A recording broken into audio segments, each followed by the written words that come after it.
家燕姐喺大家心目中係百變女王，佢塑造咗好多經典嘅角色。喺90年代，佢多咗好多花名，例如好姨、慈姑同埋家燕媽媽。喺2018年，佢嘅 Captain Nancy 更加令人眼前一亮。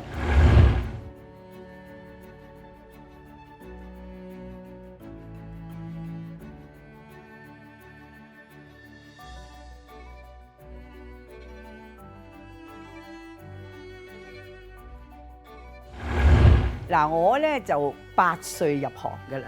其實咧，我入行咧係好偶然嘅，因為我爺咧就係做大壽，咁我爸爸咧就為咗幫佢慶祝啦，咁佢哋有10兄弟嘅嚇，咁咧就喺瓊華酒樓擺4層樓咁多個遺席，咁咧當然咧嗰晚咧就有一啲餘慶嘅節目嘅，咁我爸爸咧就請咗一啲粵劇嘅老倌咧嚟做演戲，咁嗰個師傅咧叫吳公合師傅，咁佢就話：你有5個女，不如揾個做場戲啦。我第一個就舉手，咁用咗28日咧，就學咗個叫貂蟬拜月。咁瓊華酒樓嗰日咧，咁好多賓客嚟啦。咁當時咧，包括有個薛兆章先生，就係我哋嘅大製片家嚟嘅嚇。李小韻先生亦都係一個大製片家，佢個太太咧就係余麗珍女士啦。咁當佢哋坐低，啱啱就見到我出場表演喎。我出場表演戰地橙咁，哇！我都未唱啫，全場拍晒手掌，咁少韻叔就話：哇！呢個小朋友咁有觀眾緣嘅，哇掂喎！咁即刻就揾啦，佢係邊個啊？咁佢話：阿球個女啊咁。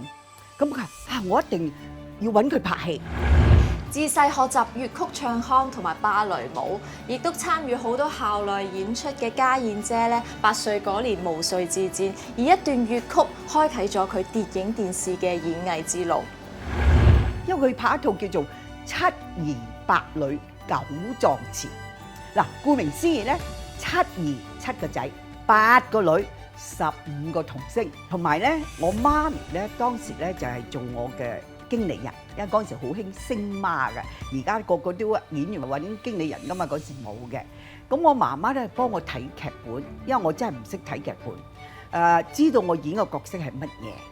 咁好多時咧，15個小朋友點樣突出你個角色咧？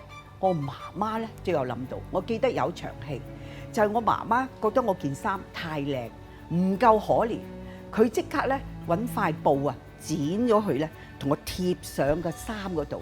一行出嚟咧，真係喎，我做埋啲慘嘅樣咧，比其他啲人可憐好多喎。咁嗰啲人話：哇，點解自己整啲咁嘅服裝啊？咁即係個角色咧，就原來咧係服裝啊各方面都要配對。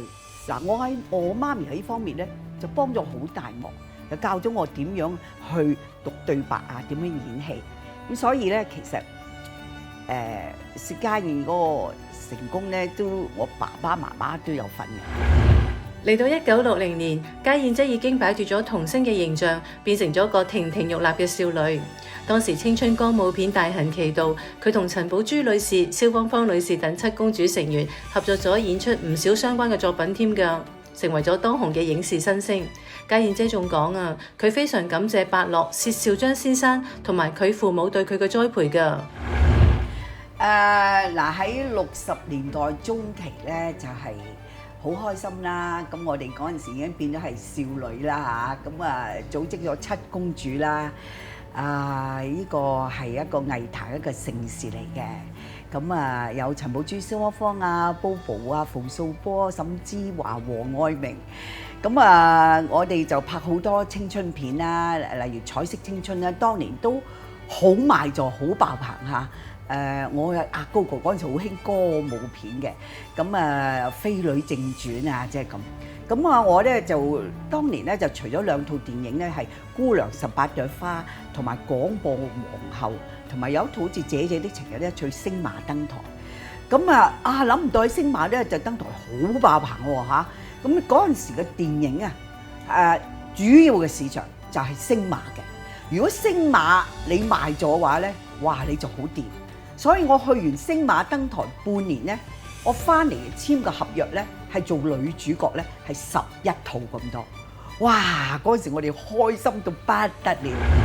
家燕姐從星馬翻返嚟香港之後，演藝事業再創高峰啊！佢唔單止做女主角做到出神入化，仲攞晒所有獎啊！10大最受歡迎明星、10大歌星、10大電視藝人同埋最受歡迎女藝人，通通俾佢收入囊中啊！咁啊翻嚟咧，咁就係第一套戲咧就拍《兔女郎》啦，我做女主角。我記得個男主角咧係呂奇嘅。咁咧嗰陣時好得意嘅喎，嗰陣時咧係有隨片登台嘅嚇。咁啊，我記得咧我喺旺角間域多利戲院有登過台，青山道嘅新舞台戲院又登過台。咁啊點登台咧？嗰陣時賣晒廣告嘅嚇，兔女娘啊，薛家燕咧就係隨片登台。咁咧就好多影迷咧就預早買晒飛，咁佢嚟捧場。你戲院門口咧就擺滿晒花籃啦。咁我哋咧就唔係話好似而家嘅電影啊謝票咁出嚟講幾句説話嘅喎，我哋登台咧仲表演埋個唱歌嘅喎。不過咁樣嗰陣時唱歌咧就對嘴嘅啫，咪嘴嘅啫，就唔使樂隊嘅。咁啊，哇！啲觀眾咧就開心到不得嘅了嘅。咁啊，亦都趁嗰個機會咧同觀眾見面啦，就感謝佢哋對我哋嘅熱愛啦，咁啦嚇。家燕姐開心嘅分享，令大家明白天分、努力、際遇係至勝法寶。跟住落嚟，同樣係童星出身嘅徐小明先生，亦都會用佢嘅親身經歷，鼓勵大家順應潮流，同埋敢於開創新路線，都係成功不可缺少嘅因素嚟㗎。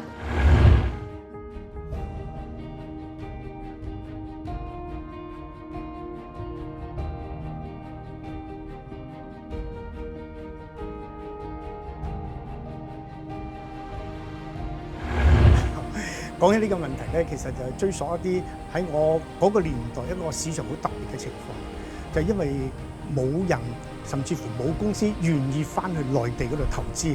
內地當陣時都好急需拍一啲叫做通俗片，佢哋唔係叫商業片啦。咁啊，希望亦都改咗以前一路睇八個樣板戲啊，咁嗰種咁嘅比較上狹窄嘅題材。咁啊，佢哋希望能夠揀一啲即係年青嘅導演啦。能夠拍啲戲，可能係對於愛國嘅情懷啊，題材係應該要比較上正能量啲啊咁。咁當陣時咧，佢哋就揾咗我嘅，咁希望就能夠係咪可以啲年青導演翻去內地度拍咧咁。咁我亦覺得翻內地拍戲係我一個方向嚟，因為我覺得地大物博啊，我覺得有取之不盡嘅景貌。特別我係拍古裝片或者係民初片或者動作方面咧，呢個係非常好嘅機會。咁所以咧，我就欣然去接觸，係咪呢個市場可以我喺嗰邊發展？小明哥身兼演員、編劇、導演、監製於一身，佢係第一個將香港電視劇引入內地嘅。佢執導嘅電視劇《大俠霍元甲》喺內地央視播出，即刻引起轟動。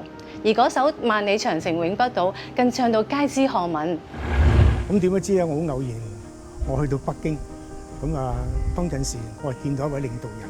咁當陣時佢同我講，佢話：徐導演，佢話我哋估唔到咧，香港導演年輕嘅人可以拍到一啲咁振奮我哋民族精神、愛國嘅個題材。咁啊，當陣時呢部就係我拍嘅《霍元甲》啊。咁佢就話：如果係你入嚟拍電影嘅話，你會有冇興趣咧？咁我當時就非常開心啦，有咁嘅機會咁。咁我會㗎咁。咁啊，佢話好啊，咁下邊嘅時間可能有啲具體嘅負責人咧、領導會同我接觸，睇有啲咩題材可以定到啊，或者係點樣樣幫到我哋，即係能夠製作部好嘅片啊咁。咁所以由咁第一步，我就拍咗《木棉袈裟》。咁啊，呢部戲咧就係因為第一古裝片啦，喺當陣時嘅審批嘅情況咧，古裝片嘅題材咧係會比較容易啲去理解同溝通。咁啊，拍完第一部戲嘅時間，我都非常開心。喺裏邊我攞到好多我哋嘅經驗。即係呢個經驗係新嘅。我哋唔可以成日帶住我哋香港嘅製作嗰種模式啊，或者我哋香港人點習慣啊。咁入到去咧，我哋一定要入地問禁啦，入鄉隨俗啦。最重要就係話兩地我哋點去融合，而我哋成個香港嘅 crew 都學習到好多。佢以《木棉袈裟》作為起點，帶咗第一批香港嘅導演同埋演員上內地拍片，跟住佢創作出《海市蜃樓》啦、《阮玲玉》啊等等經典嘅作品。咁佢喺內地工作得時間越長咧，佢慢慢開始融入同埋熟悉其中嘅文化，亦都意識到呢一片好廣闊嘅土地蘊含住好大嘅市場潛力。咁啊，所以到即係由我第一步踏入內地之後，事隔冇幾年啫，你不斷去睜開我哋嘅眼，會發亮，因為內地已經人才輩出。我覺得合拍片係未來嘅趨勢嚟㗎，因為第一，等於話我哋背靠祖國，有地大物博嘅咁靚嘅景貌，特別而家拍時裝片，內地個建設老實講真係絕不比你香港差，甚至乎有啲城市我哋香港跟都跟唔上添。所以無論你係時裝片或者係古裝片咧，我覺得大陸咧係完全喺中國內地你係唔可以放棄一個選擇嚟。內地市場今非昔比，小明哥更加確信要開拓內地市場，合拍片必定係大勢所趨。咁就合拍亦都係一個市場嘅趨勢，因為國家制定咗一個發行嘅機制。如果你唔係一個合拍片嘅話咧，咁我覺得咧喺發行上面咧係一個好大嘅損失嚟。阿 J 啦，我哋頭先分享咗演員、美術指導、副導演同埋導演呢啲崗位，你覺得大家仲對咩崗位有興趣呢？當然係攝影師啦。係啊，因為大家都想自己拍得靚啲啊嘛。跟住落嚟，不如我哋邀請資深攝影師陳仲秋先生帶領大家進入佢鏡頭中嘅世界。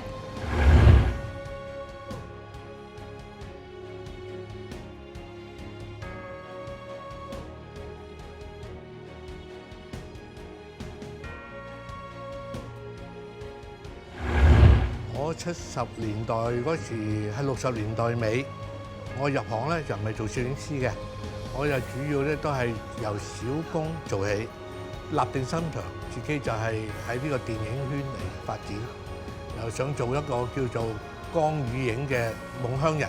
近時就係導演好依靠攝影師嘅，因為我哋喺個畫面睇冇嗰個 mon 睇，但係有啲導演好多都係嗰啲老資格嗰啲咧。佢分鏡啊、跳 shot 啊，佢同埋你拍嘅咩，佢大約知嘅。一個畫面，佢講同你自己，我做攝影師，我諗嗰個畫面一定有差距嘅。嗰時係幫導演喺時間上啦、製作上啦，同埋佢要求嘅效果上咧，盡量係幫到佢，即係唔使你估我，我估你嘅，冇得估噶啦。陳生喺1979年投身影視行業。佢講到攝影師同導演嘅共生關係，如果副導演係導演嘅左手，咁攝影師就係導演嘅右手。尤其一次大嘅嘢，譬如話有啲導演，我哋拍呢場戲話：阿婆你點樣去搞住啊？要吊喎，我要掹埋個帽子啦。你吊幾多條威也㗎？因為而家有電腦就隨時抹啫，近時冇得抹㗎喎。我哋要靠我哋嘅燈光點去遮，點樣可以呃觀眾？我哋又可以講係同幾個部門嘅橋梁，因為第日拍出嚟嘅成果就喺我哋嘅手度，喺個畫面上。因為觀眾係睇呢個古仔，睇呢套戲，都係有個影像俾觀眾嚟明白呢個故事講乜嘢，表達乜嘢。隨着行業嘅發展，攝影師嘅部分溝通嘅職能已經被美術指導代替。但係咧，陳生冇因此而鬆懈啊！佢喺其他方面挑戰自己，譬如話咧，佢會同導演及時溝通，適時適當咁樣取得自己嘅自主權啊！即使進入數碼時代，陳生對菲林依然情有獨鐘。我覺得係攝影師控制嗰個光源啊嗰啲嘢咧，我覺得菲林係會比我哋會滿意啲。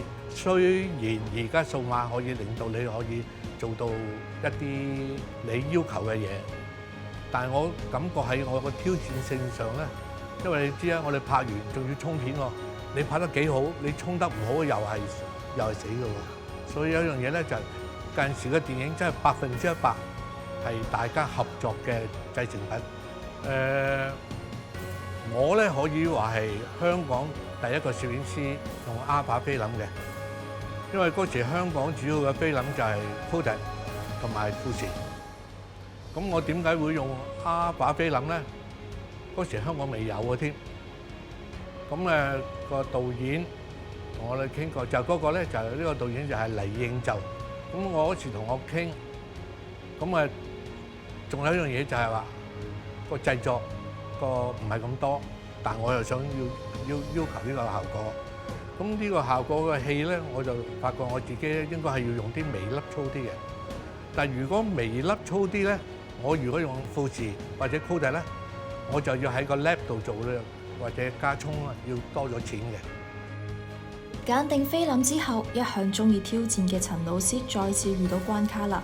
但係最後咧，佢以相對實惠嘅價錢買入咗 Alpha 菲林，亦都解決咗當時柯達、富士菲林佔據主導地位嘅時候沖印困難嘅問題。咁我諗尾我就係同Alpha嗰邊傾，你哋嗰度可唔可以有啲菲林？因為嗰時Alpha只係歐洲嘅電影會有用。咁我同佢傾，話 OK， 你用1萬尺，我收你5000尺錢；你用2萬尺，我收1萬尺錢。即係比出邊嘅菲林又平好多啦，因為又可以啱我嗰個要求，但係又有一個難題啦，我就要同個 lab 要傾啦，因為咧每種菲林佢有個 formula 去沖片，咁但係因為佢Alpha同埋呢個 Kodak 同埋富士係3種嗰個 formula 都係唔同嘅，所以我就要同一個間沖印公司要大家要check 要做 test， 即係喺香港嘅市場嚟講係另外一種菲林嚟拍一部電影。都話攝影燈光唔分家，提到電影攝影，燈光係製造電影感嘅重要一環。冇錯，燈光師需要同攝影師相配合，根據導演嘅要求，為唔同嘅場景打造出唔同嘅光影風格。跟住落嚟，我哋介紹資深燈光師李文志先生。